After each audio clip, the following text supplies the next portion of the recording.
से मोते ध्यानलिंग प्रतिष्ठा करबा पाई बाछिले।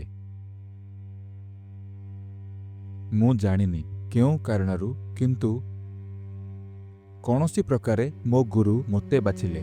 बोधे तांकु एमिति केही मिलिलेनी जिए मो भली तांको द्वारा एते विहलित हेउथिबो।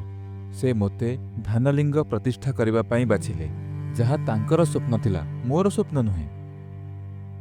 जेहेतु से एहा चाहुथिले, तांकर अभिज्ञता, तांकर ज्ञान, तांकर पारंगमता जहा एते प्रचंड, जहा समस्तंकर बुझिबा बाहरे, से ता मो पई उपलब्ध कराइले।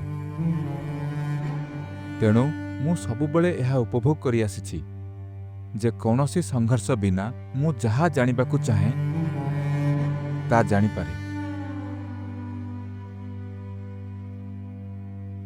मोर आशा अछि आउ मु से दिगरे काम भी करुछि।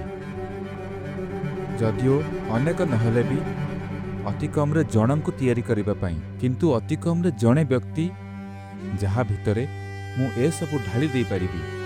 मोर कौनसी बाध्यबाधकता नाही जे मु जहा ता सबु प्रकाशित हेबा आ लोकमानंकु जणा जिबा आवश्यक। किंतु यह लज्जाजनक जे एते मूल्यवान किछि अप्रकाशित रहि जिबाकु पड़ी पारे। बोधे कारण वर्तमान मो हातरे एक निर्दिष्ट परिमाण समय अछि।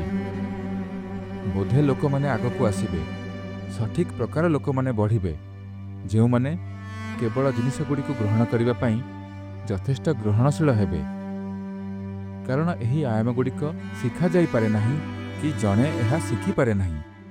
एहा एक निर्दिष्ट ग्रहणशीलता। जदि लोक माने इच्छुक, जदि सेमाने निजकु आड़े रखिबाकु आउ संपूर्ण भावे निजकु देबाकु इच्छुक, एहा गोटिए मुहूर्तर कथा। मु ए आशा छाड़िनी, आउ सेतिकी बेले मोर बहुत आशा भी नाही।